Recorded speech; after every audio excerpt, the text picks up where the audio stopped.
तहरीक इंसाफ के साबिका रहनुमा और आज़ाद सेनेटर फैसल वाडवा ने इस्लामाबाद में एहतजाज के हवाले से पीटीआई को फिर खबरदार कर दिया। उन्होंने कहा कि 24 नवंबर को कोई इस्लामाबाद आया तो तौहीन अदालत की कार्रवाई होगी।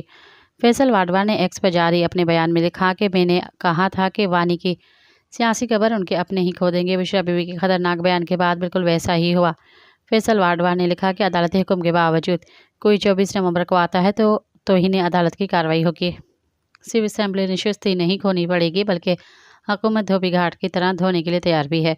उन्होंने कहा कि हाउस अरेस्ट या मुझ जेल वाली बात न भूलिएगा। जो रिहा हुए उनकी गिरफ्तारी भी हो सकती है। गिला करना मज़ीद ख़बरनि ऐं तफ़सीलात लाइ विज़िट कयो असांजी वेबसाइट www.awamiNewsHD.com ऐं ॾिसंदा रहो अवामी न्यूज़ HD।